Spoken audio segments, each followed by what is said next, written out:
ಎಲ್ಲರಿಗೂ ನಮಸ್ಕಾರ. ಇದು ವಿಶೇಷ ಸುದ್ದಿ ವಿಶ್ಲೇಷಣೆ. ನಾನು ಶಶಿಧರ್. ಸಿದ್ದರಾಮೋತ್ಸವ. ಸಿದ್ದರಾಮಯ್ಯನವರ ಬೆಂಬಲಿಗರು ಅವರಿಗೆ 75 ವರ್ಷ ತುಂಬಿದ ಸಂದರ್ಭದಲ್ಲಿ ವ್ಯವಸ್ಥೆ ಮಾಡುತ್ತಿರುವ ಕಾರ್ಯಕ್ರಮ ಸಿದ್ದರಾಮೋತ್ಸವ. ಸಿದ್ದರಾಮಯ್ಯನವರ ಉತ್ಸವ, ಬೆಂಬಲಿಗರಿಗೆ ಉತ್ಸವ. ಮೊದಲ ಪ್ರಶ್ನೆ, ಸಿದ್ದರಾಮೋತ್ಸವ ಅನ್ನುವ ಹೆಸರಿನ ಬಗ್ಗೆ. ಸಿದ್ದರಾಮಯ್ಯನವರನ್ನು ನಾವು ಗುರುತಿಸುವುದು ಅವರ ಜನಪರ ಕಾಳಜಿಯ ಬಗ್ಗೆ, ಅವರ ಕೋಮು ವಿರೋಧಿ ನಿಲುವಿನ ಬಗ್ಗೆ, ಸಾಮಾನ್ಯ ಜನರಿಗೆ ಆಗಿ ಅವರು ಮಾಡಿರುವ ಕಾರ್ಯಕ್ರಮಗಳ ಬಗ್ಗೆ. ಆದರೆ ಇದು ಸಿದ್ದರಾಮೋತ್ಸವ ಅವರ ವ್ಯಕ್ತಿ ಪೂಜೆಯ ಸಂಕೇತ. ಇದು ಮೊದಲ ಪ್ರಶ್ನೆ. ಇದರ ಹೆಸರಿನಲ್ಲಿಯೇ ಸಮಸ್ಯೆ ಇದೆ.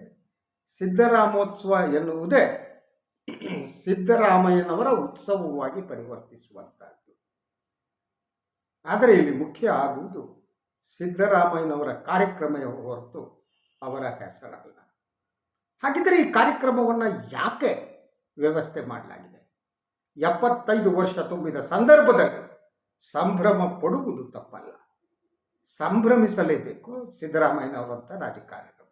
ಆದರೆ ಅವರ ಕಾರ್ಯಕ್ರಮವನ್ನು ಅವರು ಜನರಿಗೆ ಏನು ಕೊಟ್ಟಿದ್ದಾರೆ ಅನ್ನುವುದನ್ನು ಹೇಳುವಂಥ ಹೆಸರು ಇದಕ್ಕೆ ಇಡಬಹುದಾಗಿತ್ತು.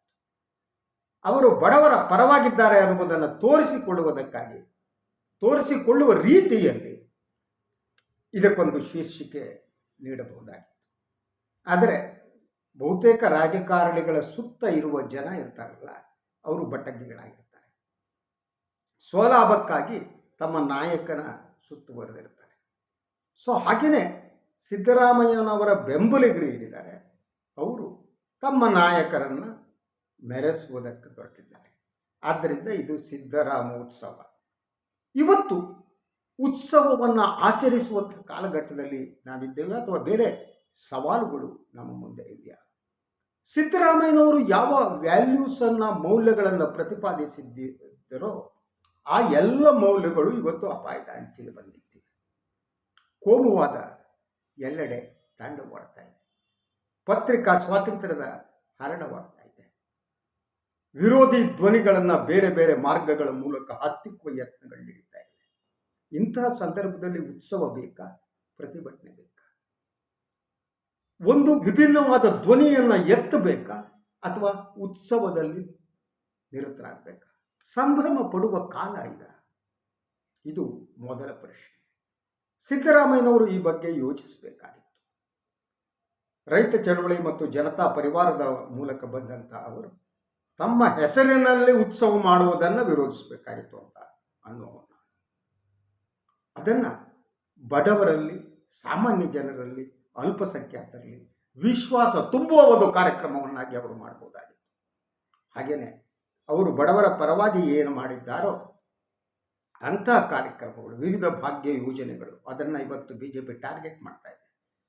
ಅಂತಹ ಕಾರ್ಯಕ್ರಮಗಳನ್ನು ಮತ್ತೆ ಜನರ ಮನಸ್ಸಿನಲ್ಲಿ ಜೀವ ಪಡೆಯುವಂತೆ ಮಾಡುವುದಕ್ಕೆ ಕಾರ್ಯಕ್ರಮವನ್ನು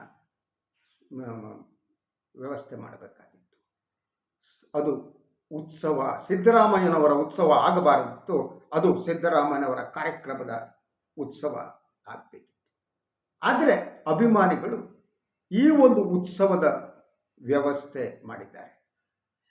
ಸಂಭ್ರಮ ಪಡುವ ವ್ಯವಸ್ಥೆ ಮಾಡಿದ್ದಾರೆ. ಹಾಗಿದ್ರೆ ಉದ್ದೇಶ ಏನು?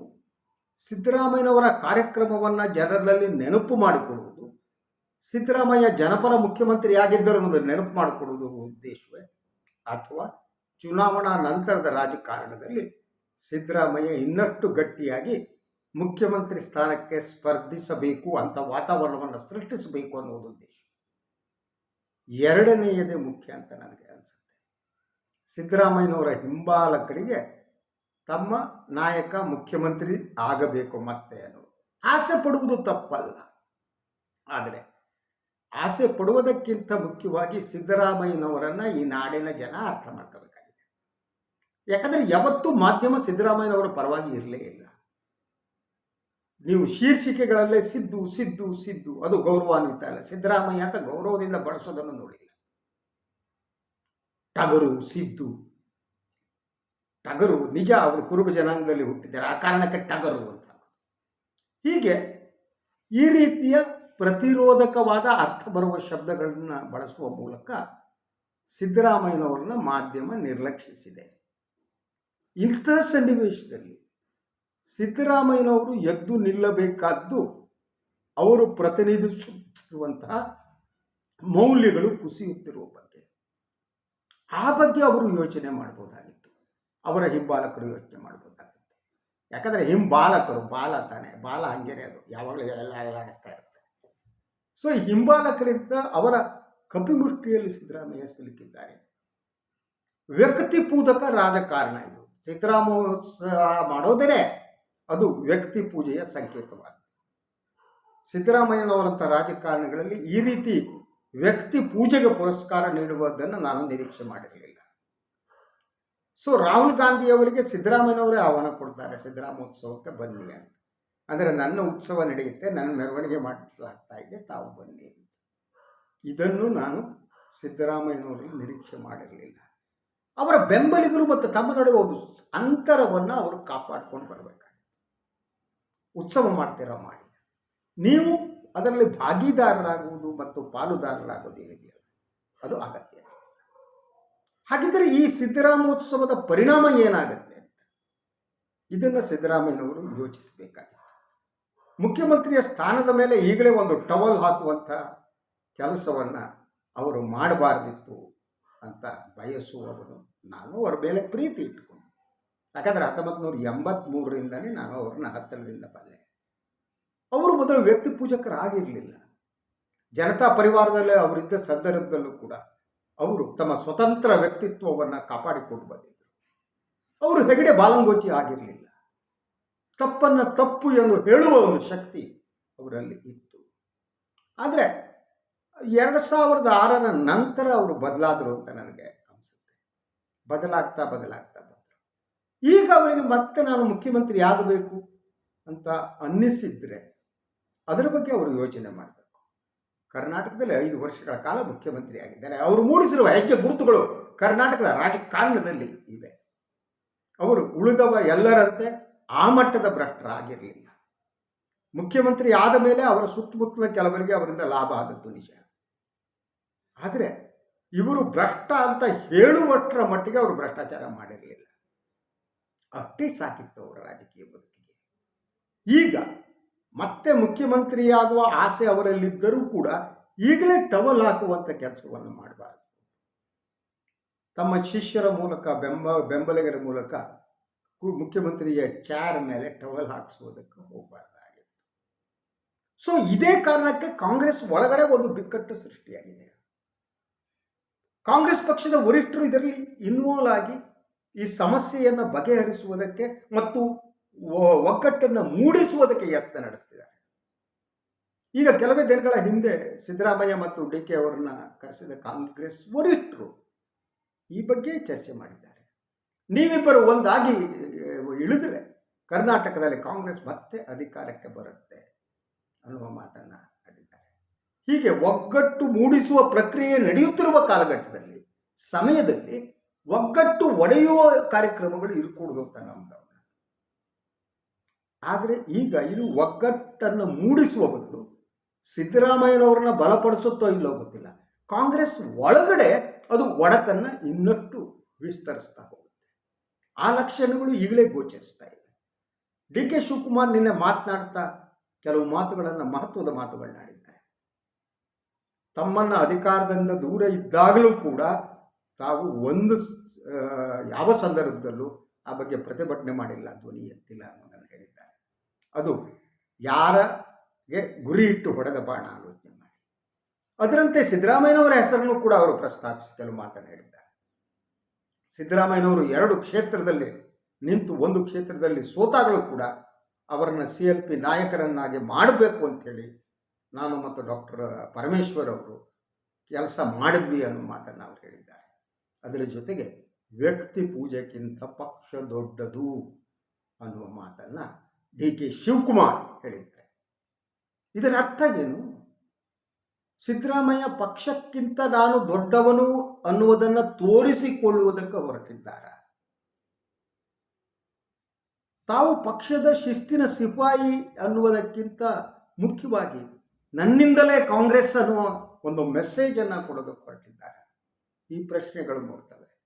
ಈ ಪ್ರಶ್ನೆಗಳಿಗೆ ಸಿದ್ದರಾಮಯ್ಯನವರು ಉತ್ತರ ಕೊಡುವುದು ಕಷ್ಟ.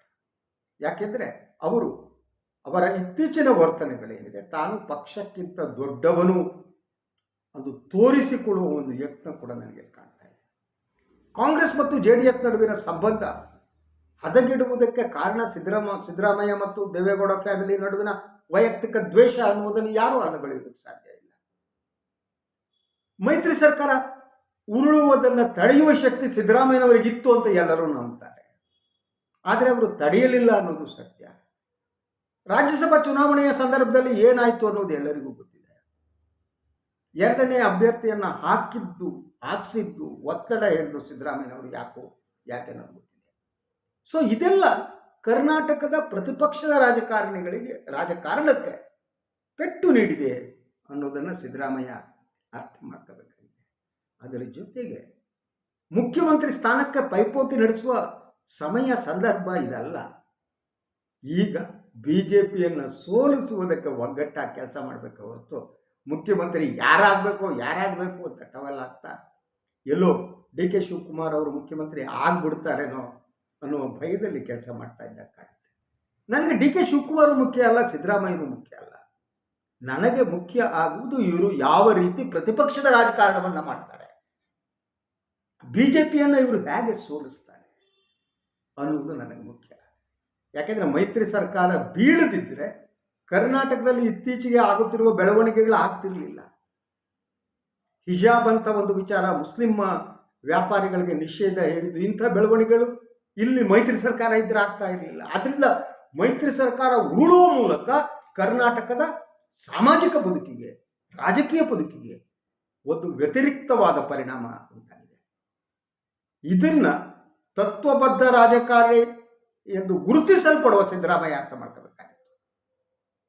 ಬಹಳ ಮುಖ್ಯವಾದ್ದು ನಾನು ಕರ್ನಾಟಕವನ್ನು ಉಳಿಸುವುದಾಗಿದೆ, ಇದು ಸರ್ವ ಜನಾಂಗದ ಶಾಂತಿಯ ತೋಟವಾಗಿರಬೇಕು ಅನ್ನುವುದರ ಬಗ್ಗೆ ಅವರು ಆಲೋಚಿಸಬೇಕಿತ್ತು. ಆದರೆ ಗೊತ್ತಿಲ್ಲ ನನಗೆ, ಈಗ ಅವರಿಗೆ ಮತ್ತೆ ಮುಖ್ಯಮಂತ್ರಿ ಆಗುವ ಆಸೆ ಹುಟ್ಟಿದೆ, ಅಥವಾ ಅವರ ಸುತ್ತಮುತ್ತ ಇರುವವರು ಅವರಲ್ಲಿ ಈ ಆಸೆಯನ್ನು ಹುಟ್ಟಿಸಿದ್ದಾರೆ.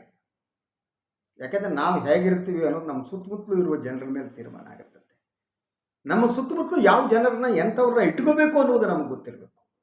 ಎಲ್ಲರೂ ನಮ್ಮ ಸುತ್ತಮುತ್ತಲು ಇರೋದಕ್ಕೆ ಸಾಧ್ಯ ಇಲ್ಲ, ಎಲ್ಲರೂ ನಮ್ಮ ಸ್ನೇಹಿತರಾಗಕ್ಕೆ ಸಾಧ್ಯ ಇಲ್ಲ, ಎಲ್ಲರೂ ನಮ್ಮ ಬೆಂಬಲಿಗರಾಗಕ್ಕೆ ಸಾಧ್ಯ ಇಲ್ಲ. ಯಾಕೆಂದರೆ ಬಹುತೇಕ ಇಂತಹ ಜನ ಏನಿದ್ದಾರೆ ಅವರು ಸ್ವಲಾಭಕ್ಕಾಗಿ ಬಂದು ಹೊಗಳ ಭಟ್ರಂತ ಕೆಲಸ ಮಾಡ್ತಿರ್ತಾರೆ. ಇದು ಸಿದ್ದರಾಮಯ್ಯ ಅರ್ಥ ಮಾಡ್ಕೋಬೇಕಾಗಿತ್ತು. ಈಗ ಸಿದ್ದರಾಮೋತ್ಸವ ನಡೀತಾ ಇದೆ. ಸೊ ಇದು ಕಾಂಗ್ರೆಸ್ನ ಒಳಗಡೆ ಇನ್ನಷ್ಟು ಭಿನ್ನಮತವನ್ನು ಹುಟ್ಟು ಹಾಕುವುದು ನಿಶ್ಚಿತ. ಯಾಕೆಂದರೆ ಈಗಾಗಲೇ ಮೂಲ ನಿವಾಸಿಗಳು ಮತ್ತು ವಲಸಿಗರು ಅನ್ನೋ ಪ್ರಶ್ನೆ 2006ರಿಂದಲೇ ಕಾಂಗ್ರೆಸ್ನಲ್ಲಿ ಕಾಡ್ತಾ ಇದೆ.